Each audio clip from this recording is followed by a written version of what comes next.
Hello student, welcome to my new video.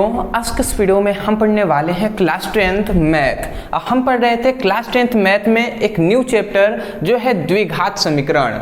इसका प्रश्नावली number 4.1 को आज के इस वीडियो में हम पढ़ने वाले हैं। याद रखेंगे इस चैप्टर का मतलब इस प्रश्नावली या इस एक्सरसाइज का ये पार्ट 2 है। इससे पहले इस एक्सरसाइज का जो पहला क्वेश्चन था उसको हमने आसानी तरीके से सॉल्व करा दिया है। यदि आपने नहीं देखा, डिस्क्रिप्शन बॉक्स में लिंक है, आप चाहें तो वहां से क्लिक करके अपनी चैप्टर वाइज सभी एक्सरसाइज को आप पढ़ाई कर सकते हैं। फिलहाल आज के इस वीडियो में हम दूसरे प्रश्न को जानेंगे। इसमें दूसरे प्रश्न में हमारे ये 4 पीछे आपको दिखाई दे रहे हैं, ये 4 हमारे क्वेश्चन है। एक एक करके हम समझते हुए चलेंगे जी। देखिए हमारा दूसरा यहाँ पे क्वेश्चन क्या कह रहा है।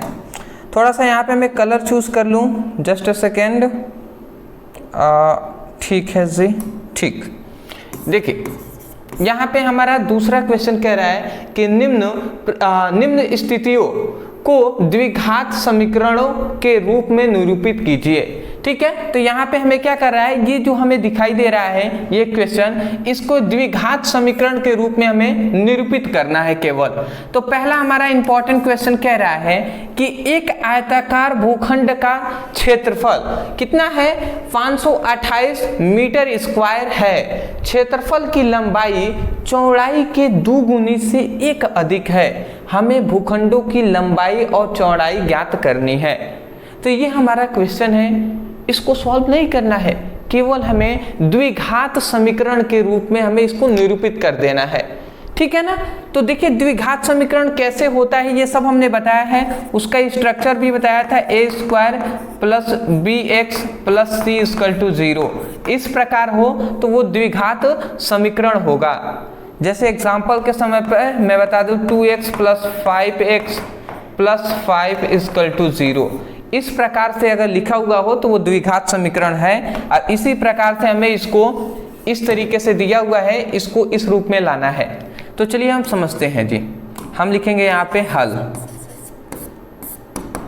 देखिए हल हमने यहाँ पे लिख दिया। अब समझिएगा, कह रहे हैं कि एक आयताकार भूखंड का क्षेत्रफल इतना है, मतलब हमें क्षेत्रफल का मान दिया है।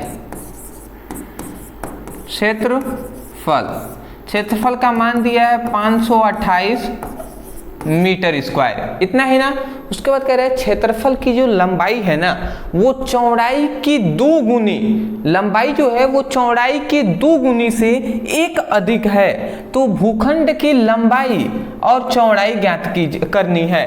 तो देखिए सबसे पहले हमें यहाँ पे कह रहे हैं कि जो लंबाई है वो चौड़ाई की 2 गुनी से 1 अधिक है। तो पहले हमें चौड़ाई पता होगी तभी जाकर हम लंबाई ज्ञात कर पाएंगे। ठीक है, तो हम यहाँ पे लिख देंगे कि माना, देखिए थोड़ा सा लाइट अभी डीम हो गया होगा। ठीक है, हमारा चेहरा थोड़ा सा अच्छे से साफ नहीं दिखाई दे रहा होगा, कोई दिक्कत नहीं है, थोड़ा सा आप सब्र रखेंगे। सब अभी थोड़े से लाइट कभी क्या हो जा रही है, अधिक हो जा रहा है, कभी कम हो जा रहा है, तो ऐसा होता है। बोर्ड आपको अच्छे से दिखाई दे रहा है ना, इस पर आपको फोकस करना है। ठीक है, कोई दिक्कत नहीं है, अभी सही हो जाएगा। देखिए मान लेना है हमें कि माना कि जो भूखंड की, जो आयताकार भूखंड की जो चौड़ाई है उसको हम x मान लेंगे। माना आयताकार, ऐसे लिखेंगे, आयताकार भूखंड की लंबाई क्या है, x है। ऐसे हमने मान लिया कि माना आयताकार भूखंड की लंबाई x है। तो यदि आयताकार भूखंड की लंबाई यदि x होगा तो यदि लंबाई नहीं ना, यहाँ पे चौड़ाई हमें मानना है। क्यों हमें चौड़ाई मानना है? क्योंकि लंबाई तभी हम ज्ञात कर पाएंगे जब हमें चौड़ाई पता हो। तो इसीलिए हम चौड़ाई को हम x मान रहे हैं।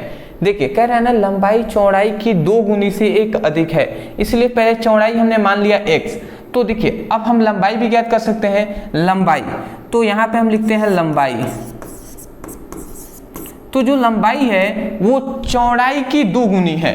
चौड़ाई क्या है, मतलब x है ना चौड़ाई, तो इसकी 2 गुनी है। तो 2 गुनी करने के लिए हम 2 से गुणा करा देंगे, तभी जाकर 2 गुनी होगी ना। ठीक है, तो 2 से हमने गुणा करा दिया। तो कह रहा है कि लंबाई चौड़ाई की 2 गुनी से 1 अधिक है। तो चौड़ाई के 2 गुनी से क्या है, 1 अधिक है, तो इसलिए +1 कर देंगे। तो इसका मतलब हमें यहाँ से क्या मिल गया, हमें यहाँ से मिल गया लंबाई का मान, लंबाई का मान यहाँ पे मिल गया, चौड़ाई का मान हमने यहाँ पर मिल गया है, चौड़ाई का मान हमें यहाँ पे मिल गया है और क्षेत्रफल का मान हमें यहाँ पे दिया हुआ है। तो सिंपल सा हम जानते हैं एक बात कि क्षेत्रफल बराबर क्या होता है, चूंकि हम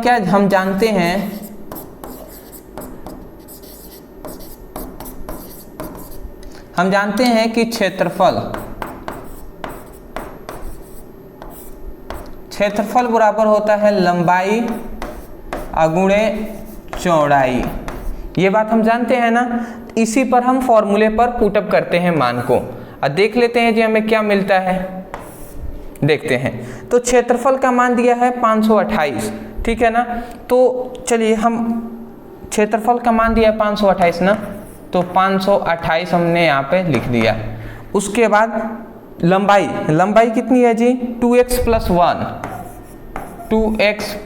1, ठीक है जी। ये लंबाई हो गया, गुणे चौड़ाई है x, तो जी चौड़ाई को हमने x लिख दिया यहाँ पे। सिंपल सा हम गुणा करा देते हैं जी, तो 528 अगर हम इसका गुणा कराएंगे तो ये इसमें गुणा होगा 2x में, तो 2x² हो जाएगा, x 1 में गुणा होगा तो x हो जाएगा। अगर हम इसको सीधे तरीके से लिखें तो 2x² + x = 528, तो ये हमें मिल गया। अब आप यहाँ पर देख सकते हैं कि ये हमें द्विघात समीकरण के रूप में मिला या नहीं मिला, 2x² + x = इतना। तो ये अभी द्विघात समीकरण के रूप में नहीं है, कब है, जब हम इसको क्या कर सकते हैं, जब इसको हम क्या करेंगे, जब हम इसको इधर लाते हैं तो हम लिखेंगे 2x² + x ये -528 = 0। अब ये जो हमें मिला यही है द्विघात समीकरण के रूप में। तो अतः हम लिख देंगे यह क्या है, द्विघात समीकरण के रूप में हमारा हो गया। तो ये हमारा क्या हो जाएगा, आंसर हो जाएगा। हमें सॉल्व करके x और y मतलब लंबाई चौड़ाई का मान ज्ञात नहीं करनी है, मतलब हमें इसको केवल हमें क्या कह रहा है कि निम्न स्थितियों को द्विघात समीकरण के रूप में निरूपित कर देना है। तो द्विघात समीकरण के रूप में हमने निरूपित कर दिया, ठीक है ना। अब इसको सॉल्व करके आप x का मान भी निकाल सकते हैं, बात समझ गए होंगे आप, ठीक है ना। तो चलिए इतना बात हमारा कंफर्म हो गया।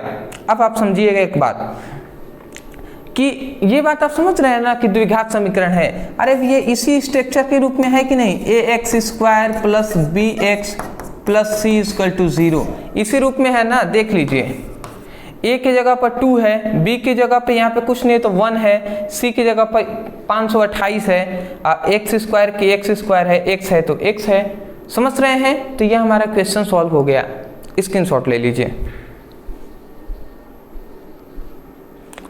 ले लिए होंगे जी। चलिए बोर्ड तो अच्छा दिखाई दे रहा है, ठीक है, चेहरे से क्या लेना देना। चलिए आगे हम क्वेश्चन को सॉल्व करते हैं, कोई दिक्कत नहीं है। थोड़ा सा मेरा चेहरा उतना अच्छे तरीके से दिखाई नहीं दे रहा होगा, कोई दिक्कत नहीं है। आप मेन मकसद होना चाहिए कि आपको क्वेश्चन समझ में आ रहे हैं ना, इस बात पे, ठीक है। आगे बढ़ते हैं। देखिए कह रहा है कि दो क्रमागत धन पूर्णांकों का गुणनफल 306 है, तो हमें पूर्णांक ज्ञात करना है। तो यह हमारा क्वेश्चन हो गया। देखिए दो क्रमागत धन पूर्णांकों का जो गुणनफल है वो 306 है। तो एक बात यहाँ पे मैं आपसे पूछूं कि क्रमागत धन पूर्णांक का मतलब क्या होता है। क्रमागत का मतलब होता है कि पहले जैसे क्रमागत धन पूर्णांक वाली संख्या क्या हो जाएगी, जैसे 6 है 7 है, तो ये क्रमागत धन पूर्णांक है, ठीक है ना। देख रहे हैं ये धनात्मक है, इसके आगे कुछ नहीं है तो धन है कि नहीं है, तो धन हो गए। पूर्णांक तो ये है ही। और क्रमागत का मतलब 6 के बाद क्या आता है, 7 ही आता है ना, तो ये क्रमागत हो गए। फिर से यहाँ पे 7 लिख दे, 8 लिख दें, ये भी क्रमागत हो गया। 11 लिख दिया, 12 लिख दिया, तो ये क्रमागत हो गए। बात समझ रहे हैं ना। तो मैं आपसे पूछूं, ये आप मतलब समझ के होंगे कि क्रमागत ये है, बट मैं आपसे पूछूं कि 11 से 12 कैसे हुआ, कैसे हमें जाना कि ये क्रमागत होगा। तो 11 मान लेते हैं, 11 है तो ये तो पहली संख्या हो गई। अब 12 कैसे आएगा, 11 में हमने 1 जोड़ दिया तभी जाकर ना ये 12 आया है, बात समझ रहे हैं। मान लेते हैं 15 और 16, कोई पूछते ये क्रमागत धन पूर्णांक है तो आप कहेंगे हाँ। तो ये कैसे आया, तो ये तो पहले वाला तो 15 है और दूसरा वाला में 15 में फिर से एक हमने जोड़ा हुआ है, तभी जाकर ये 16 आया है। सही कह रहे हैं ना। तो ऐसे ही हम मान लेंगे कि दो क्रमागत धन पूर्णांक, एक को मान लेंगे x, ठीक है, और दूसरा क्या हो जाएगा x + 1 हो जाएगा, क्योंकि मान लेते हैं x के जगह पर अगर 5 हो तो दूसरा वाला में 5 + 1 जोड़ेंगे तभी तो 6 आएगा, तो एक 5 हो जाएगा, एक 6 हो जाएगा। बात समझ रहे हैं ना। तो यही बात मैं आपको समझाने का प्रयास कर रहा था, ठीक है ना। आपको कंफ्यूजन नहीं होना है। तो हम लिख देंगे यहाँ पे कि माना दो क्रमागत धन पूर्णांक x व x + 1 है, इतना है। तो यहाँ पे कह रहे हैं दो क्रमागत धन पूर्णांकों का गुणनफल जो है वो 306 है। तो ये दो धन पूर्णांक है ना, दो क्रमागत धन पूर्णांकों का गुणनफल, इन दोनों का गुणनफल क्या है 306 है। तो यही कह रहा है। तो पूर्णांक हमें ज्ञात करनी है, तो इसको हम सॉल्व कर लेते हैं जी। सॉल्व करेंगे तो ये x, इसमें x में गुणा कराएगा तो ये x² हो जाएगा, फिर से x 1 में गुणा कराएगा तो x हो जाएगा, और ये 306 है। अगर हम 306 को इधर लाते हैं तो x² + x माइनस 306 = 0। तो ये हमारा हो गया जी। तो ये बताइए, ये एक द्विघात समीकरण हो गया ना, यही हमें सॉल्व करना था, ये हमारा आंसर हो जाएगा। हमें केवल इस तरीके से क्वेश्चन को द्विघात समीकरण के रूप में निरूपित कर देना है, अब इसको सॉल्व नहीं करना है हमें। बात समझ के होंगे, स्क्रीनशॉट चाहे तो ले सकते हैं, ले लिए होंगे। चलिए, ये ज़्यादा बड़े क्वेश्चन नहीं है, ठीक है ना, अच्छा वीडियो बन रहा है, ज़्यादा बड़े बड़े क्वेश्चन नहीं है, बस आप थोड़ा सा समझने का प्रयास करेंगे सब समझ में आ जाएगा। कह रहा है कि रोहन की जो माँ है, रोहन की माँ उससे 26 वर्ष बड़ी हैं, मतलब रोहन से कितनी वर्ष बड़ी हैं उनकी माँ, 26 वर्ष बड़ी हैं। कह रहा है कि उनकी आयु का गुणनफल, उनकी मतलब रोहन की और उनकी माँ की, इन दोनों की आयु का जो गुणनफल है अब से 3 वर्ष बाद, अब से 3 वर्ष पश्चात, मतलब अब से 3 वर्ष बाद 360, मतलब 360 की हो जाएगी। किनकी, रोहन की और उनकी माँ की आयु का हम गुणा कराएंगे, गुणनफल कराएंगे, तो आज से 3 वर्ष पश्चात कितनी हो जाएगी, 360 हो जाएगी। तो रोहन की वर्तमान आयु हमें ज्ञात करनी है। तो चलिए जी, इस तरीके के क्वेश्चन को हमने सॉल्व भी कराया है। इसके लिए आपको मैंने कहा था कि एक चार्ट बना लीजिएगा, और सबसे पहले एक आपको इस प्रकार चार्ट बनानी है। मैंने आपको पहले ही ये आपको आगाह कर दिया था इस तरीके से, शायद आपको याद होगा तो अच्छी बात है।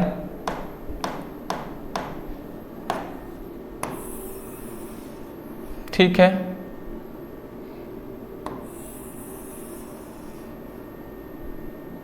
ठीक,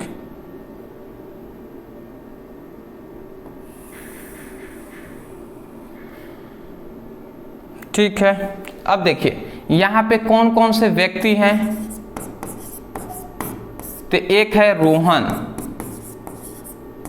और एक है उनकी माँ, तो ये व्यक्ति हमने लिख दिया। उसके बाद इनकी वर्तमान आयु, यहाँ पे आपको ऊपर लिखना वर्तमान आयु, ठीक है। तो देखिए हम यहाँ पे किसी का भी वर्तमान आयु दिया नहीं है, तो हम ऐसा मान लेते हैं कि यहाँ पे कह रहे हैं रोहन की माँ उससे 26 वर्ष बड़ी हैं, तो पहले रोहन का तो आयु पता चले, उसके बाद ना इसमें हम 26 वर्ष जोड़ देंगे। तो ऐसा हमने मान लिया कि रोहन की आयु क्या है, 100 वर्ष है। रोहन की आयु 100 वर्ष है, तो उसकी माँ की आयु कितनी होगी, 26 वर्ष उससे बड़ी, तो x में हम 26 जोड़ देंगे, तो रोहन की माँ की वर्तमान आयु x + 26 होगी ना। उसके बाद क्वेश्चन में कह रहा है कि उनकी आयु का गुणनफल मतलब इन दोनों के आयु का गुणनफल जो होगा अब से 3 वर्ष पश्चात क्या हो जाएगा, 360 हो जाएगा 3 वर्ष पश्चात। तो यहाँ पे 3 वर्ष पश्चात कितनी हो जाएगी, उसको हम लिखते हैं वर्ष पश्चात। अच्छा ये बताइए, रोहन की वर्तमान आयु है x वर्ष और उनकी माँ की वर्तमान आयु है x + 26 वर्ष, तो आपसे 3 वर्ष पश्चात कितनी हो जाएगी? तो 3 वर्ष पश्चात का मतलब 3 वर्ष बाद का मतलब कि x में हम 3 वर्ष जोड़ देंगे, तब वही ना 3 वर्ष बाद रोहन की आयु हो जाएगी। और इनकी माँ में भी क्या कर देंगे, हम जोड़ देंगे, तो 26 + 3 कितना होता है? 29 होता है, 29 होता है ना, तो हम यहाँ पे डायरेक्ट 29 लिख दे रहे हैं। तो ये हमें पता चला वर्तमान आयु इतना है और 3 वर्ष पश्चात रोहन की वर्तमान आयु x + 3 है और उनकी माँ की वर्तमान आयु 3 वर्ष पश्चात जो आयु होगी x + 29 हो जाएगी। तो तब हम यहाँ पे लिखेंगे प्रश्नानुसार। तो प्रश्नानुसार हमें कह रहा है, क्या कह रहा है कि रोहन की माँ उससे 26 वर्ष बड़ी हैं, ठीक है, उनकी आयु का गुणनफल, उनकी आयु मतलब रोहन और उनकी माँ की आयु का जो गुणनफल है अब से 3 वर्ष पश्चात 360 हो जाएगी। अब से 3 वर्ष पश्चात, 3 वर्ष पश्चात का मतलब कि इसकी बात हो रही है, इस वाले 3 वर्ष पश्चात की बात। तो 3 वर्ष पश्चात उनकी आयु का गुणनफल, तो इनकी आयु, रोहन की आयु 3 वर्ष पश्चात क्या होगा? 3 वर्ष पश्चात हो जाएगा x + 3, ठीक है, और इनकी माँ कितनी हो जाएगी? x + 29, ठीक है ना। तो 3 वर्ष पश्चात उनकी आयु का जो गुणनफल होगा, उनकी आयु का जो गुणनफल होगा वो 360 हो जाएगा। तो ये हमने प्रश्नानुसार लिख दिया जी। तो अब इसको हम सॉल्व कर लेते हैं। सॉल्व करने के लिए सबसे पहले x का पहले इसमें गुणा होगा, फिर से x का ही पहले इसमें, फिर से ये 3 का x में, फिर से 3 का 29 में, इसी प्रकार होता है। तो चलिए हम करते हैं। x का x में गुणा होगा तो x² + 29x + 3x 29 मतलब 9 का 18 29 27 का 7 2 हो गया ना।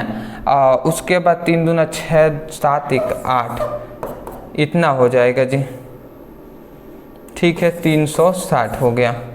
ठीक, इसको आगे हम सॉल्व कर लेते हैं। यहाँ पे थोड़ा सा यहाँ पे मैं करके देखूँ तो ये x² हो जाएगा 29x और 3x कितना हो जाएगा? 29 और 3 32x हो जाएगा और प्लस ये हो जाएगा 178, ये इधर आ जाएगा तो 360 = 0। अब हम इसको आगे सॉल्व कर लें तो ये x² + 32x प्लस, अब ये बताइए 360 में से ये इतना 87 जाएगा तो 273 आ जाएगा, शायद 273 ही आएगा, हाँ कंफर्म इतना ही आएगा, आप घटाकर देख सकते हैं। तो ये हमें जो मिला ये एक द्विघात समीकरण मिल गया, यही हमारा आंसर हो जाएगा, ठीक है ना। आप घटाकर इसमें से देख लीजिएगा 273 ही आएगा, बात आप समझ गए होंगे, ठीक है जी। तो स्क्रीनशॉट लेना चाहें तो आप ले सकते हैं। थोड़ा सा मैं यहाँ पे, चलिए अब आपको दिखाई दे रहा है, कोई दिक्कत नहीं है, ले लीजिए स्क्रीनशॉट।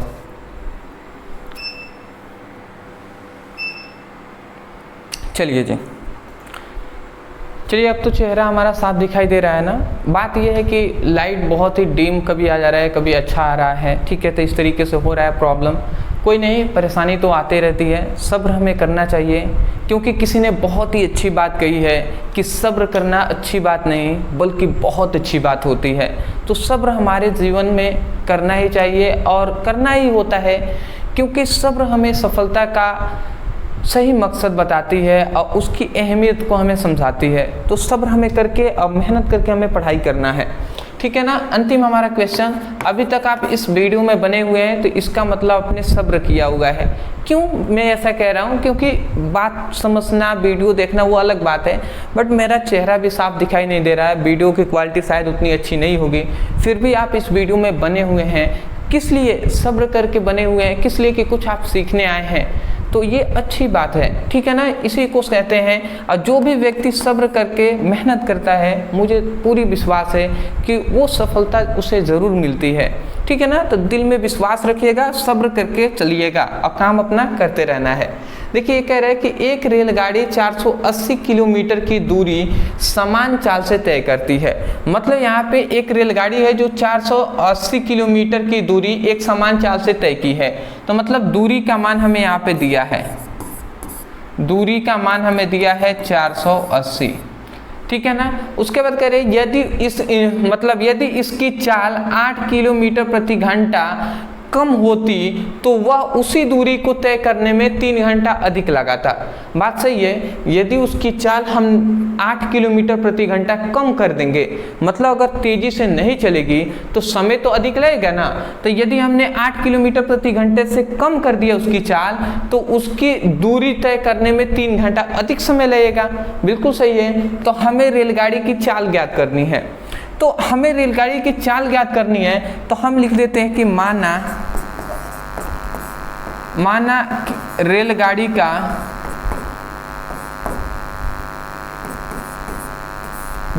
की चाल, तो मान लिया हमने कि रेलगाड़ी की जो चाल है वो x है। तो रेलगाड़ी की चाल है x, ठीक है ना। दूरी हमें दिया है, अब हमें समय निकालना है, ठीक है ना। तो हम यहाँ पे लिखेंगे समय। तो समय बराबर हम जानते हैं दूरी बटे क्या होता है, चाल होता है। ये बात हम फॉर्मूले क्लास 11 से ही हम जानते हैं, ठीक है। तो इसको अगर हम मान रखें तो ये देखिए समय, तो समय बराबर दूरी कितना है, एक 480 है, समय कितना, चाल कितना है, x है। तो यहाँ से हमें समय का मान मिल गया 480/x, दूरी हमें यहाँ पे दिया हुआ है, ठीक है ना। जब इतना हमें दिया हुआ है, ठीक है, इतना तो हमने प्रश्नानुसार हमने, चलिए इतनी बात हमने अपने तरफ से लिख लिया। अब देखिए प्रश्नानुसार हमें कह रहा है कि इसकी चाल, मतलब जो इसकी चाल कितनी है, रेलगाड़ी की जो चाल है x, उसकी चाल में 8 किलोमीटर प्रति घंटे से कम कर दिया जाए। मान लेते हैं ये रेलगाड़ी की चाल है, ये जो रेलगाड़ी की चाल है x किलोमीटर प्रति घंटे की स्पीड से चल रही है, ठीक है ना, ऐसा हमें मान लेना है। तो अब देखिए हमें क्या होता है। तो इसमें कह रहा है कि जितनी इसकी चाल है ना उसमें 8 किलोमीटर प्रति घंटा कम कर दें। तो प्रश्नानुसार हमें कह रहा है कि रेलगाड़ी की जो चाल है, तो जो चाल है x, उसमें 8 किलोमीटर प्रति घंटे से कम कर दिया जाए। तो ये हमने 8 उसमें घटा दिया। मान लेते उसकी चाल होगी 10, तो 10 में से हमने 8 को घटा दिया, जितनी आएगी उतनी होगी। तो ऐसे ही x - 8 कर दिया। तो जैसे ही तुमने कहा कि इसकी चाल में 8 किलोमीटर प्रति घंटा कम होती तो वह उसी दूरी को तय करने में 3 घंटा अधिक समय लेता। तो जितना समय लग रहा है उससे 3 घंटा अधिक समय लगेगा। तो समय बराबर हम यहाँ पे लिख देंगे तब समय। और समय कितना लग रहा है, पहले तो लग रहा है 480/x, और उससे अब 3 घंटा अधिक समय लगेगा। तो इतना हमें घंटा अधिक समय लगेगा। तो हम क्या कर सकते हैं, तो अब हम इसका मान निकालेंगे, किसका, अब हमें क्या करना है, द्विघात समीकरण निकालना है। तो चूंकि हम जानते हैं कि समय बराबर क्या होता है, दूरी बटे चाल होता है, यही होता है ना। देखिए तो समय कितना है, तो समय यहाँ पे लिख दिया गया है। देखिए थोड़ा समय, देखिए दूरी बटे चाल बराबर भी समय लिख सकते हैं ना, ऐसे भी लिख सकते हैं। थोड़ा सा मैं चाहता हूँ कि उधर ही सॉल्व करूँ मैं, ठीक है। कोई दिक्कत नहीं, आप कंफ्यूज में हो जाएंगे, सोचेंगे सर ऐसा क्यों किए हैं आपने। चलिए मैं ऐसे ही करता हूँ। समय बराबर कितना है, 480/x + 3, इतना लिख दिया। दूरी कितना है, तो देखिए दूरी तो कितना ही है, 480 ही है, तो 480। और चाल कितना है, प्रश्नानुसार चाल अब कितना हो गया है, x - 8, ये हमने लिख दिया जी। अब सॉल्व करते हैं। देखिए इसके नीचे हम कुछ नहीं तो 1 ले सकते हैं ना, और इसका एलसीएम कर लेते हैं। तो इसका एलसीएम हो जाएगा x, ठीक है ना, इसका एलसीएम हो जाएगा x से x कैंसिल, तो ये क्या हो जाएगा 480, x 3 में गुणा कराएगा तो 3x हो जाएगा। और इधर क्या बचा, 480, ये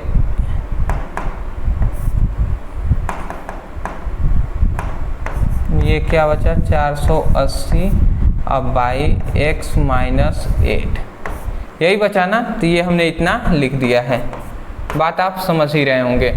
ठीक है, उसके बाद हम आगे सॉल्व करके देख लेते हैं जी क्या मिलता है हमें। अब हम क्या कर सकते हैं, अब ध्यान से समझेंगे। देखिए अब हम तिर्यक गुणा करा देंगे, इसका इसमें और इसका इसमें, इस तरीके से तिर्यक गुणा कराते हैं। तो पहले हम इसका इसमें गुणा करा कर देखते हैं। ठीक है, देखिए हम गुणा कराते हैं, थोड़ा सा न्यू पेज ले लेते हैं। 480 प्लस 3x, तो 480 प्लस 3x, ये गुणा हो जाएगा किस में, 480 प्लस 3x गुणा होगा x माइनस 8 में, तो x माइनस 8 में ये गुणा हो जाएगा, इसकल टू हमने लिख दिया। उसके बाद देखें तो 480 x में गुणा होगा तो 480 x हो जाएगा, इतना हो गया जी। अब गुणा करा लेते हैं, तो पहले ये इसमें गुणा कराएगा तो 480 x हो जाएगा, फिर से 480 8 कितना होता है 480 8 कितना हो जाएगा, 8 शून्य 0, 8 64 के 4 6 8 तरीका 24 चौको 32 और 6 38 हो जाएगा, ये 3840, ये इतना हो जाएगा जी। ठीक है, सॉरी यहाँ पे माइनस रहेगा, यहाँ पे माइनस रहेगा।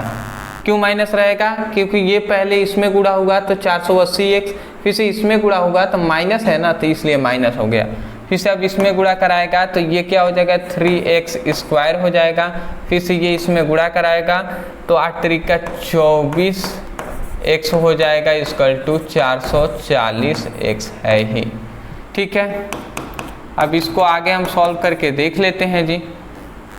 देखिए इधर भी 480x है, इधर भी 480x कैंसिल हो गया, तो अब इधर क्या बचा, इधर केवल बचा 3x square minus 24x minus 338 sorry 3840 equal to 0, यही ना बचा जी, ये इतना हमने लिख दिया। उसके बाद अब अगर हम देखें तो 3 8 24 और 3 दूना 6 और 3। देखिए अब अगर हम चाहें या तो यही हमारा समीकरण का आंसर हो जाएगा, ये एक द्विघात समीकरण के रूप में है, तो या तो हम यहाँ पे छोड़ दें और या तो हम क्या कर सकते हैं इसमें 3 कॉमन कर लेते हैं, तो ये क्या हो जाएगा x स्क्वायर और 3 8 24 मतलब 8x और 3 एकम में 3 3 दूना 6 3 एकम में 3 3 दूना 6 और 3 8 24 मतलब 0 इक्वल टू 0। और इसको अगर हम आगे सॉल्व करते हैं तो ये x square minus 8x minus 1280 equal to 0, ये 3 इधर गुणा में है, इधर आएगा तो भाग कर आएगा 0 हो जाएगा। तो या तो हमारा आंसर यहाँ पे भी हम छोड़ सकते हैं, कोई दिक्कत नहीं है, या तो हमारा आंसर यहाँ पे हो जाएगा या तो हमारा आंसर यहाँ पर भी हो जाएगा। ठीक है, तो दोनों ये हमारा आंसर है। तो ये हमने द्विघात समीकरण के रूप में इस क्वेश्चन को हल करके ला दिया है, बात आप समझ के होंगे। तो ये हमारा प्रश्नावली 4.1 है वो पूरी तरीके से कंप्लीट होता है। अदरवाइज मैं यही कहूँगा कि मेरा एक ही रिक्वेस्ट है, यदि आपको समझ में आ रहा है ना तो आप प्रश्नावली को चैप्टर वाइज ऐसे पढ़िए, ठीक है ना, सीक्वेंस वाइज पढ़ेंगे तो अच्छे से समझ में आएगा। पढ़ने का नियम है कि डिस्क्रिप्शन बॉक्स में आपको लिंक है फिजिक्स का, केमिस्ट्री का, मैथ का, तो मैथ पे आप जाइए, क्लिक कीजिए और सीक्वेंस वाइज सभी एक्सरसाइज की आप पढ़ाई कीजिए। अदरवाइज अगर आपको वीडियो पसंद आया तो आप जानते ही हैं, वीडियो को लाइक करके चैनल को सब्सक्राइब कर दीजिएगा। तो मिलते हैं एक नए टॉपिक के साथ एक नए वीडियो में, तब तक के लिए धन्यवाद।